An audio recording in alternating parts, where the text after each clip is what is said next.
MythBusters 2 is back. 1. A dynamic duo, a state-of-the-art desert HQ, Come here. and an explosive menu About to get noisy. of all new myths. That was a heck of a fart. On the search, New York product designer John Long, I can't wait to get out there and just... Texan biologist and master builder Brian Loudon, Let the science begin. Yeah! and his best friend Bo, proved in a trial by myth We are good to go. they had what it takes to test tall tales. Please welcome the next generation of MythBusters!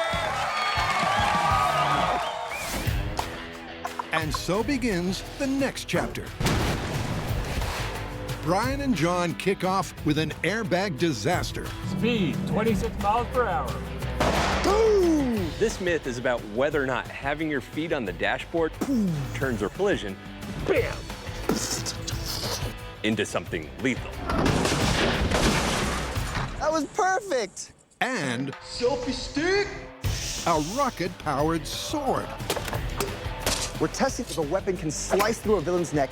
Now that's an art. With such force and precision, welcome to the danger zone. And his head stays on his shoulders and doesn't move. Flames everywhere!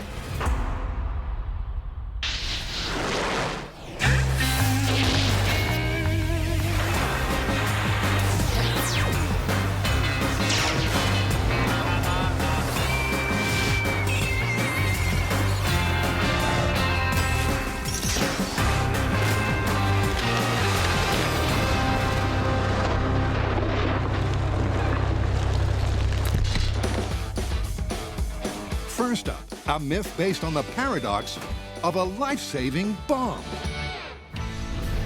Every modern car has one, right there in the dash, primed to go off upon impact. They save drivers' lives every day. But the myth is that an airbag has enough force to put a laid-out passenger in mortal danger.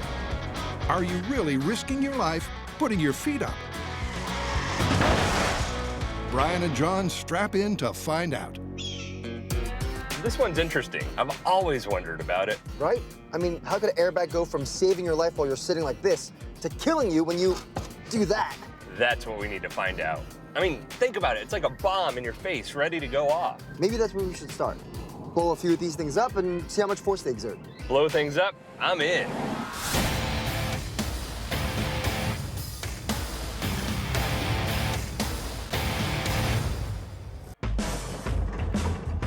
I love this machine. Fires a cannon! Oh, I can't do that.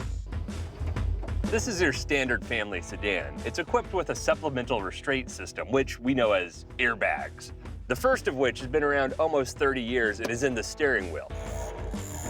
Ta-da! You're nicely positioned in front of it, holding on, sitting upright. It deploys, gives you kind of a pillow to cushion yourself. I never get tired of wiring up explosives. The second one, here in the dashboard.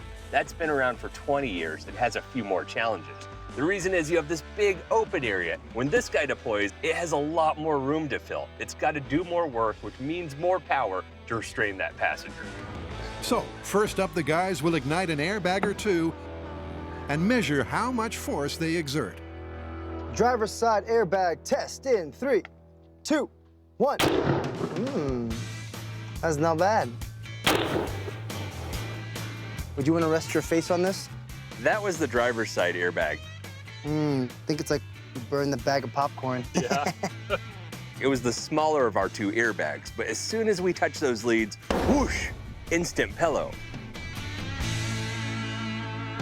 Ta-da! Cue test number 2. All right. Passenger side airbag test in 3, 2, 1. That one had a bit more of a kick to it. Oh, wow. and like whips open. It goes. It's almost like a ballet, though. So many choreographed parts all at the same time, in an instant to the eye. The passenger side airbag went from 0 feet per second to 102 feet per second in 0.036 of a second. That means that that passenger side airbag deploys with 88 G's worth of force.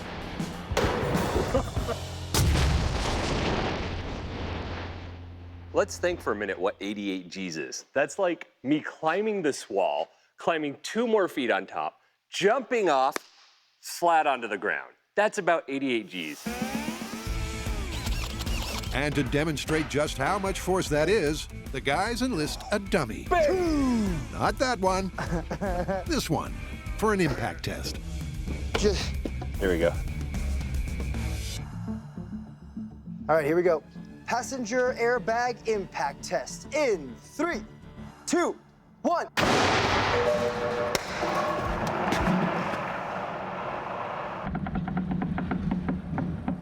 All right. Yes. That was pretty good.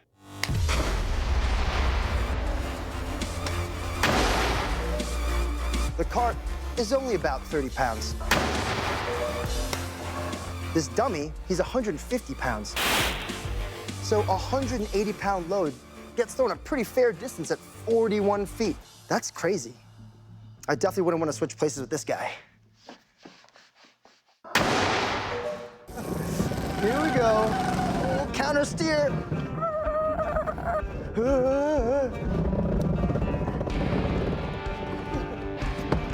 Hello, ladies. I looked at it. Hi, Bo. Oh, I was talking to you. Oh, hi, Bo. This is our test vehicle. It's slightly modified for TV purposes.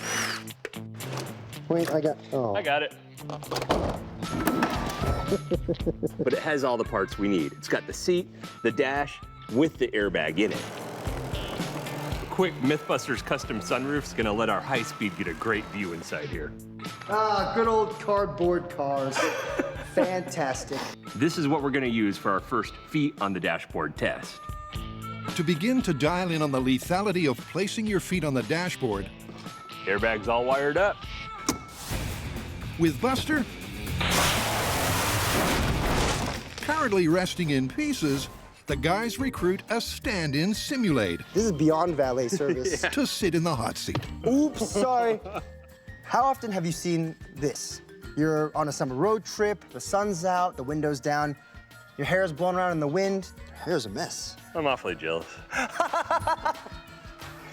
Well, I'm sure she won't need it after we're done with this test. Good, I'm going out tonight. And your legs get kind of cramped, so you put them up on the dash. But what happens if you get into a low-speed fender bender, like 20, 30 miles an hour, and the airbag deploys? Let's go crash the car. Oh, let's. Their preliminary test setup is ready to roll. The airbag is remote control rigged to respond as if it's in a low-speed impact. And the car set up for the cameras to get a good view. I think we're about to see some extreme yoga. Like, feet on top of dashboard in 3, 2, 1. Oh. Oh.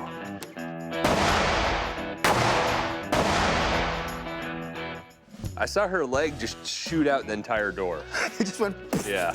1. Oh man, I don't remember her leg looking like that, right? Yeah. How's the other leg? Oh. What? It's in the driver's seat. 1.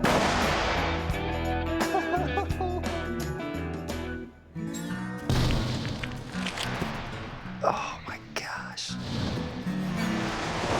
Oh, watching it in reverse, it's like the party horns, but it's a foot that comes out.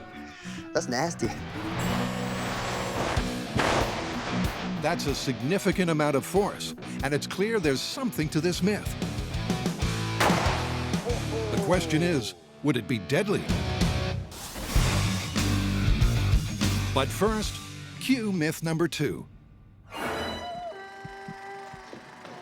What'd I miss? Dude, there's a vampire in the house, and the guy's hiding in the bathroom with a sword. Oh! He just cut clean through that dude, and his head didn't move an inch. Wait for it. And head on the ground. That's awesome. But do you think that could actually happen in real life? You know, like cut a bad guy in half, but doesn't move an inch, so he just flops in two? There's only one way to find out. We have got to test this. What's wrong with that guy? This classic movie trope is so common that it has its own name, delayed causality. So whether it's a zombie or a monster or some generic bad guy McBatterson gets hit with a blade with so much force that his body doesn't move until it slides apart. So, shrink, hold for dramatic pause. That's what I call a night at the movies. To begin their decapitation deliberations, Brian and John have enlisted weapons-wielding expert R.J. McKeon. When it comes to swordplay, Oh, he did. R.J. is a champion. Oh, jeez. He competes in and wins historical martial arts cutting competitions.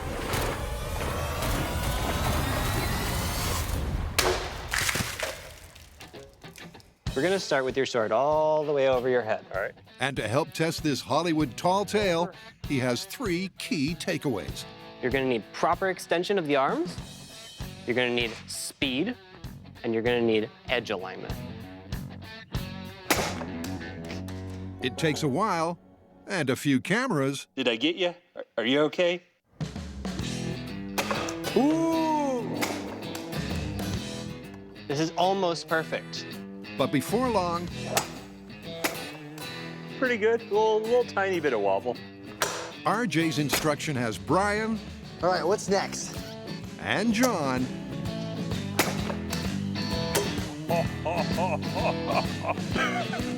Banana ground. taking out bad dude food with 1 clean slice. Fruit salad for everyone. Cheers. Can't even taste the sword. It's literally the fruits of our labor. All right, we got the technique down. We know how to swing the sword. The question is, what characteristics are best for this myth? How do things like weight and shape come into play? With lunch sliced and diced, Brian uses his newfound fruit-killing skills Remember, release the sword at the end of your swing. Just let it go. Gross semester in 3, 2, 1. to find the perfect blade The Dadao 1. for a single-cut Katana. decapitation. The longest messer. Oh. Longsword. All right, these are all fantastic swords, but what is our champion? There's one that stood out amongst the rest. Its weight a little bit heavier, guided through the mat real easy, and the geometry made it just want to cut perfect every time. And that is the Grossemesser. Feels like a champion. Woo! Yeah, that's right. All right, let's go cut some stuff. Okay. Coming up, with Buster on sick leave, the airbag anomaly gets an anatomical upgrade. And the decapitation investigation 3, takes off. 2, 1.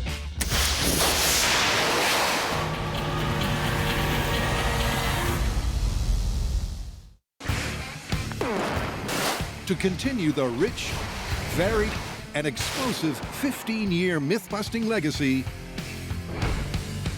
Brian and John competed and earned their place on The Search. It's explosions, it's MythBusters, it's beautiful. And I want it to last forever. From a sideways ejection seat to a medieval junkyard catapult and even duct tape boat shoes. He's really doing it. They displayed the design and build skills, the energy, enthusiasm, and leadership to beat 8 other hopefuls Brian, John, and prove they had what it takes. And so, the new chapter has begun with a car crash catastrophe and delayed decapitation. We're testing the movie trope about delayed causality. That's if a weapon can slice through a villain's neck with such force that his head stays on his shoulders until it slides apart. For the swing, it's all about 2 things, force and contact area. Because pressure is force divided by area. Imagine getting slapped in the face by a hand. Ugh. The area in your hand's rather large, so the pressure's not that much. But you turn the hand into a blade and apply the same amount of force, well, then the pressure increases dramatically because the contact area is much smaller. So the smaller the contact area, the better and more effective the cut is. Their blade is sharp. The contact area is as small as possible, We have our weapon, selfie stick, meaning the only variable is the force of the swing. and now it's all about speed. Half-speed sword test in 3, 2, 1. It's a good cut, man. But it pushed it a lot to the side. Yeah. The more time my blade spends in contact with the zombie's neck, there'll be more movement. So we want the blade to pass through the zombie faster, which means less movement. In translation, we need more speed. You ready for the full speed, John? Oh yeah. Here we go. Full speed test in 3, 2, 1. Very nice. So our speed tests weren't spectacularly conclusive. I did a half-speed swing, I did a full-speed swing, and a faster swing means less contact time, which should mean less movement. But it's still hard to tell with the high-speed camera. But one thing's for sure, human speeds just aren't gonna cut it, literally. But the myth is whether a dramatic pause is possible ever. So the next step is to build a sword-swinging rig to give us superhuman speeds.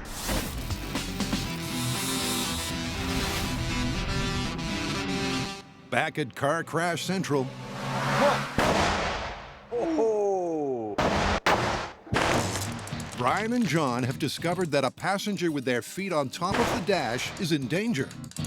Everything's okay. Oh, got her. But is it, as the myth would suggest, You got it? mortal danger?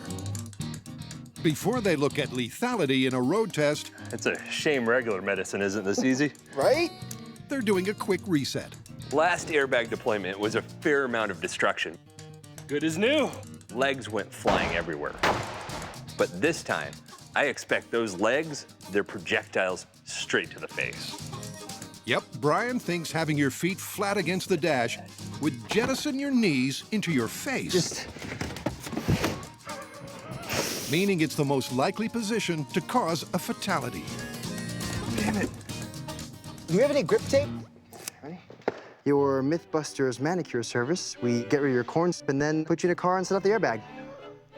Surprised more people don't call. Beautiful. There we go. Okay. Whew. Test 2 with feet against the dash in 3, 2, 1. Once again, it's carnage in the half car. Look at this. Oh. Whether it was any worse is difficult to tell, but it's clear the myth is heading in the right direction. 1. Oh no. When we watch the airbag deploy in real time, not too bad. But then we watch the high speed, and it's a completely different story. The airbag goes off, you can see from her toes just slowly curl back, and you can just almost imagine the sound of bone and meat crushing and tearing as it goes. And they fall back, and you think that it's over, but it's not, because then they swing out this way, and they hit the floor. It was horrifying. Wanna grab a feet, seize. Question is it lethal? For that, they need to step it up in the stand-in Buster Stakes.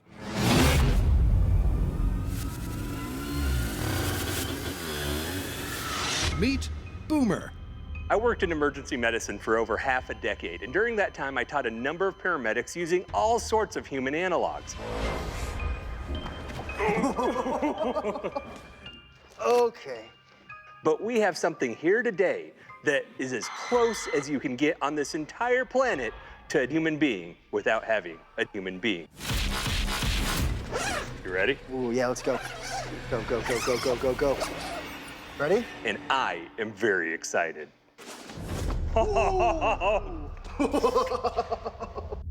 This is a syndaver, a synthetic human cadaver. Here you go, sir. Dude, can't believe we can actually give it infections from touching with our bare hands. And what makes it so accurate is that every fiber of muscle, give the biceps a squeeze. You can feel all the little like individual layered muscles on top of one another. Every bone, oh, you can feel the skull. Every artery and vein inside a human being. Some Frankenstein style. High five. Is in this fake cadaver. Look at this. Look at the tongue. I mean, in terms of human inorganic analogs, this is as good as money can buy.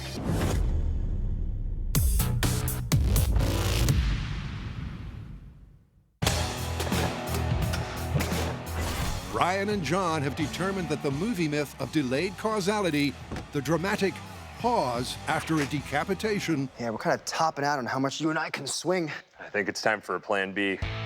requires a sword swing of superhuman speed. Looks like I gotta torture someone. It's a Tuesday. When it comes to building pneumatically powered pistons, Brian has history. All that pressure from the tank is going to take that projectile and the door right off the car. On the search, his ejection seat established his myth-busting credentials. So, when it comes to your everyday, 3, 2, 1. That'll work. not dangerous at all, So when this goes, it'll go, wha-pa! air cannon-powered sword, he's your man. All right, who wants an explanation? What makes a sword cut efficiently is a push and a draw. The draw is actually the action of when you pull that sword back. It has to be a 1-to-1 ratio for an effective cut. So that's why I can't just build a rig where it goes, boop. I need to build a rig that goes, ooh. Brian's piston will be attached to the bottom of this, so when it fires, it'll give us that perfect slicing motion. On the search, John proved his mettle with medieval metal weaponry, You can almost taste the cabbage. winning MVP for his junkyard crossbow. Congrats so much. Thank you. So when it comes to assembling the sword arm and air-powered muscle, John and Brian are the Mean Machine Dream Team. Go. Yeah, that's horrifying. It rides well. Horrifying. Horrifying. We didn't even put anything in. I'm scared already. All right, let's try one more time. It's giving me the death giggles. What have we done? Let's go hook this thing up, man. Yeah.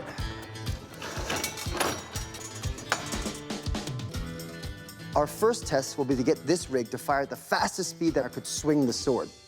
We're doing that to see if this blade will give us a nice, smooth swing. All right, John, 100 PSI, ready to go. Okay. All right, your fingers on the trigger? I'm ready. Okay.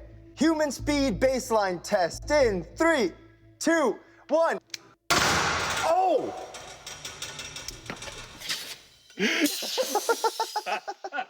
Well, firstly, yes. Secondly, it is just as horrifying as I thought it would be. I love it, man. 1.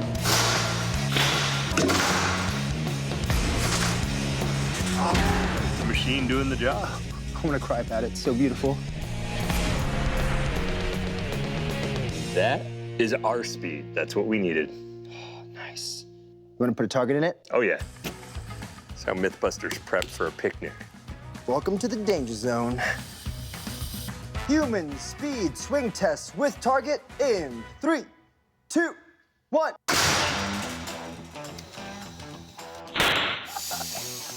You saw the top of that watermelon do a cartwheel, right? The top of the watermelon didn't get pushed forward. It got cut, and then it went bloop, and then it fell off. So the rig works. It's time to test the myth with a more realistic target. Ballistics gel, as always, is soft tissue, and we've inserted a dowel to represent bones. This is it. With the air pressure-powered rig charged to maximum capacity, will it cut the ballistics gel neck so cleanly it'll pause for dramatic effect.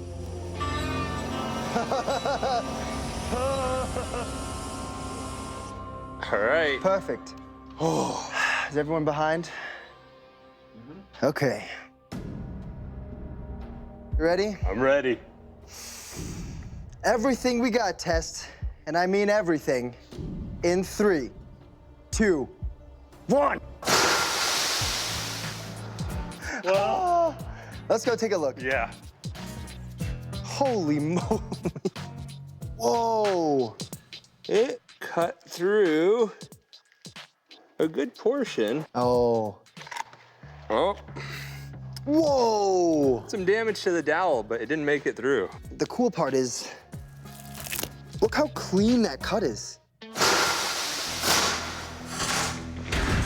The high-speed camera tells the story.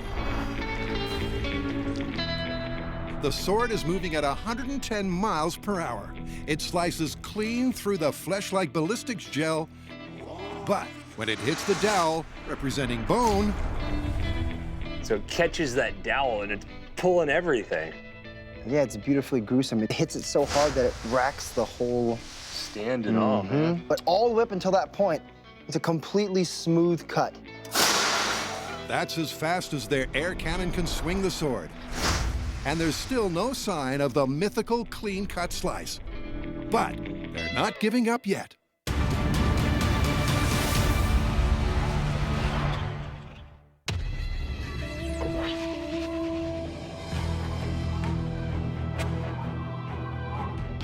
You know, it's really hard to find a place to crash cars safely, but we've hit the jackpot here at Mountain Valley Airport in the high deserts of Southern California.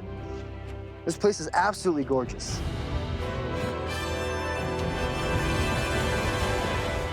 Come on, girl. To find out if putting your feet up on the dash puts you in mortal danger from an airbag deployment, Brian and John have to set up a driverless car crash. That'll do. Yeah. Step 1 is a tow rig pulley system.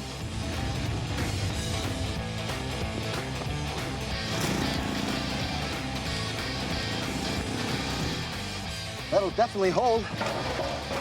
Got it, guys. Step 2, the crashee. Step 3, the crasher. Slow.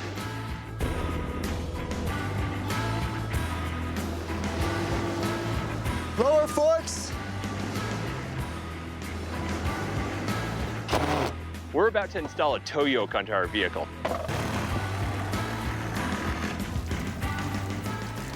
Oops. Wiper fluid.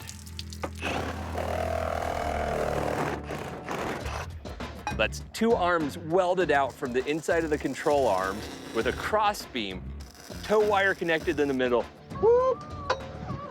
Oh, it makes its own noise. That way, if our car begins to deviate, the force on that tow beam will pull it right into our target.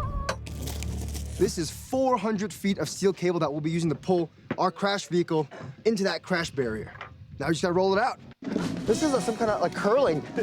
We're like an Olympic. We're gonna be Olympic level cable despoolers. What you doing, Bo? Here we go. Oh, well, this is great. Go, go. With a little help from their four-legged friend, the cable is laid and the pulley system rigged. I am the thing that eats breakfast sandwiches. Both cars are in place. Good to go. Cue Boomer, the spookily accurate human analog. Oh, okay. Let's get our seatbelt on and we'll slide her in. Yeah. This is a pricey piece of equipment because it has bones, veins, which means when we're done with this, the way we examine it is the same as a real victim in a crash. We'll be x-raying it. Today, we're lucky enough to have x-ray tech Mike Carney, as well as orthopedic surgeon Devin Jeffco. They're gonna give the Endeavors an exam, shoot a couple of x-rays, and give us the results. Last minute beautying. Oh, yeah. Perfect. Go. Our first test with the Sindaver, feet up on the dash. What do I think's gonna happen? It's a weekend at Bernie's kind of situation. I think her legs are in big trouble, and I think her face is in trouble. Bam! Foot to the face. But will it be lethal? This is it. We're about to have some fun. All right, John, tow vehicle set to go. Will the simple act of placing your feet on the dash turn a low-speed fender bender into a life-ending bang? Okay, Brian, test 1. Feet on dash in 3, 2, 1.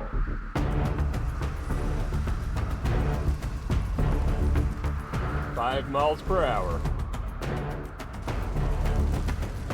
Tow rig looks good so far. Oh, wait, is it veering off? 12 miles per hour.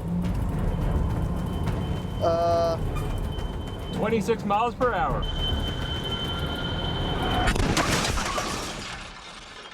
Mission accomplished, Brian, mission accomplished.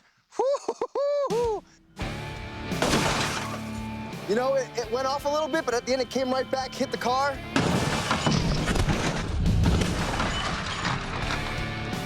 Perfect deployment. So the yoke worked? Yeah, the wheel worked pretty well. Oh, heck yeah, man. Wait. I took a sneak peek. It's a little bit gross. You ready? I'm ready for Okay, this. let's go. Coming up, before they assess the damage, it's back to the shop.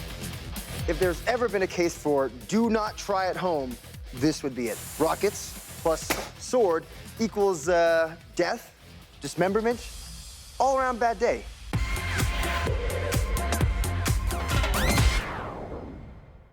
One. Brian and John are testing the well-worn movie myth that after a generic bad guy is decapitated, there's a dramatic pause. The problem we're having right now is speed. We need much more of it. That cut has to happen so fast that we're building a rocket sword. It's going to be exactly as ridiculous and dangerous as it sounds. A medieval rocket-powered sword Oh, yeah. Ta-da. designed to decapitate. The key to getting maximum speed out of our rocket sled is reducing the weight so the rockets don't have to push a heavy load across the 50 feet of our track. So that's why I'm making the rig as minimal as possible, making it out of aluminum, which is really light and strong.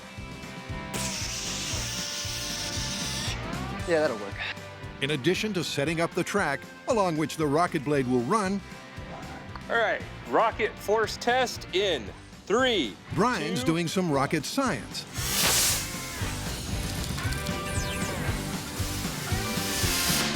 That was a great test of our rockets. We got about 23.8 newtons of force, Which means with the sled weighing about 4.5 kilograms. and adjusting for friction, 20 rockets will send their sword flying Fire! at more than 150 miles an hour, Fire! twice the speed of a human swing. Go, go, go, go, go! Fire! One more. That's not bad. I think that's ready for rockets. Our rig is set up to test whether or not a blade moving with enough speed can cut clean through a target while leaving it completely intact. But first, we're gonna do a dry run without a target just to make sure everything works smoothly. Perfect.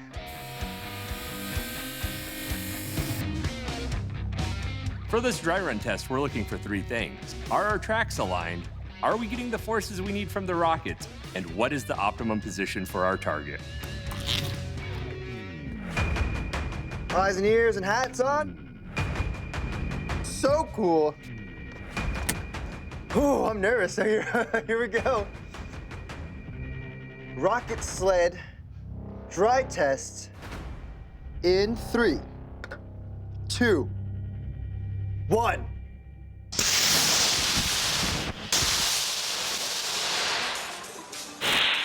I think that's successful. It's like Christmas. But Fireworks. beautiful. We're good. Well, Like it hit the end of the track and it went. Cha!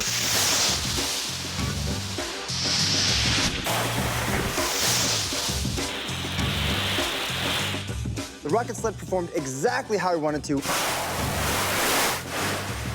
Everything worked fantastically. In terms of power and speed, I think we got it. I think I'm gonna just wipe it down, get some of the schmutz off, and tighten a few things, and we'll set up for the next test. It's a magnificent and terrifying sight to behold.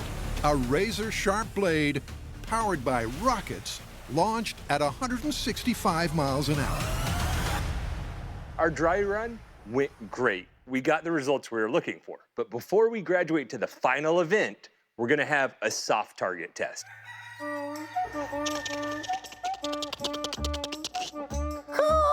Okay, just stay here, and I will be right back.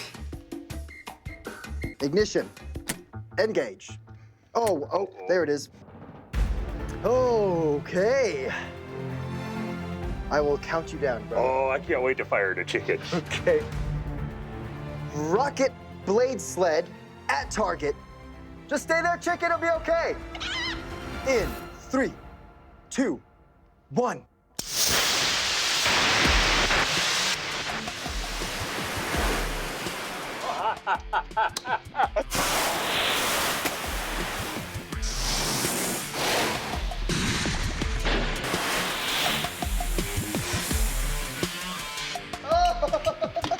Oh no, my food! Well, actually, Bring it on over. it's a pretty good half chicken.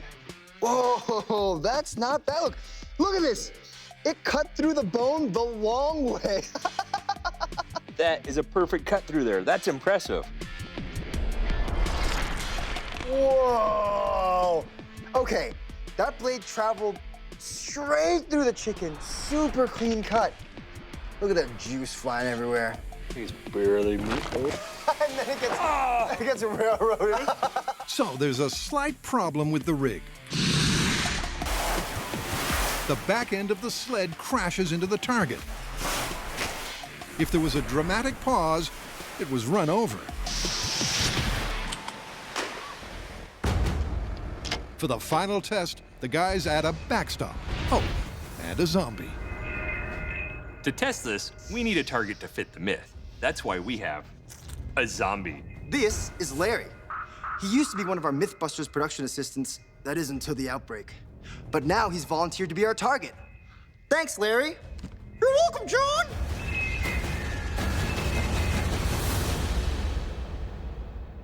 I'll turn the key, you flick the switch. Sure. Bad boys for life. Here we go. Okay. Rocket blade test with very nervous zombie in 3, 2, 1.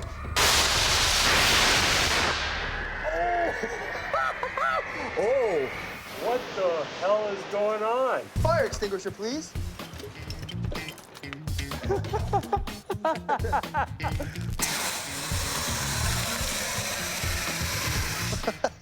That was spectacular. Oh! You ready for this? Yeah. Oh, it chopped through skin, tissue, bone. Wait, where's the head? Where is the head, man? Oh! Woo, scared me a bit. Oh, let's look at the, oh! Look how clean this cut is. That's incredible. Like the bone and the flesh, man. Clean cut. However, I did see the head roll off, but I can't tell if because everything was shaking or if it stayed and then lopped off. We'll have to check the high speed. Here we go. Oh, here it comes. Slicing it. That could not have more precision or power. But you can see as the blade is drawn across our target, that it like starts to push into it, and it causes the head to roll off. Yeah, like no delay even on high speed. Nope. The myth,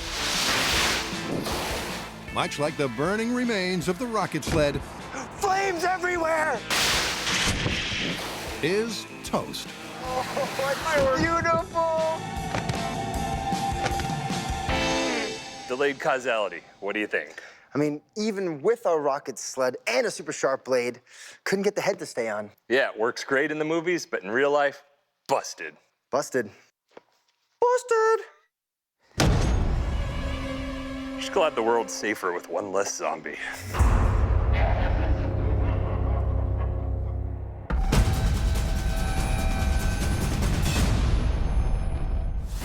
Coming up, the myth of the foot-resting passenger Speed, 26 miles per hour. hits the end of the road.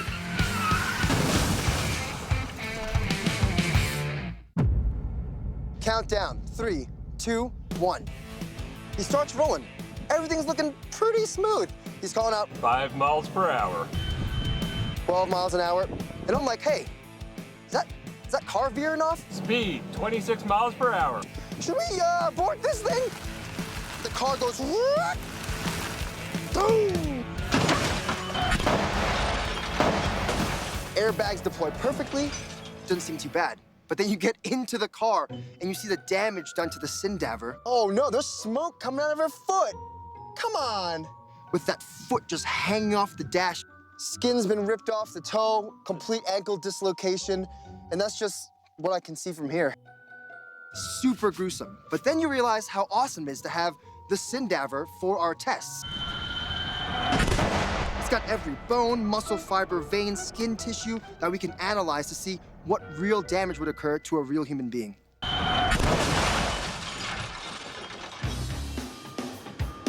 But before the guys send the patient off for an x-ray,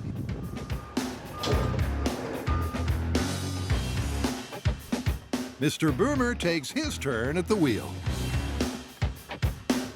This time, our careless gentleman has his feet flat against the dash. I think this is the best chance of doing some damage. Knees are up into the chest, up into the face. All right, Brian, you ready? Good to tow. Nice, okay. Feet against dash in 3, 2, 1.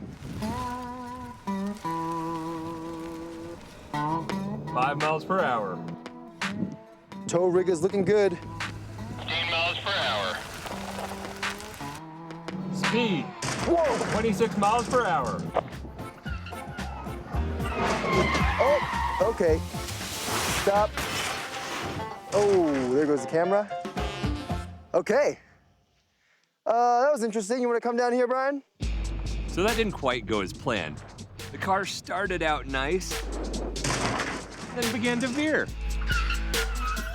It whipped around the target vehicle, but that airbag went off, which is interesting to us. How would I sum up what just happened for our test? Well, even though the car didn't hit the crash barrier, it still clipped the sign violently enough to fire off that airbag. And that alone caused some severe lower leg damage. But the myth parameters require an airbag deployment in conjunction with an impact. So a quick realignment of the tow rig and... So obviously we're not gonna leave it at that. We're gonna get a new airbag in there and do it one more time. Haven't you learned anything? All right, Brian, everything is in position. You ready? Copy, tow is go. Okay, feet against dash in 3, 2, 1.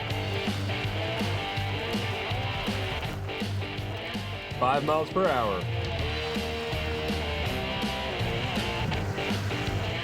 15 miles per hour. Ooh, you're flying pretty true, Brian. Speed, 26 miles per hour. That was perfect.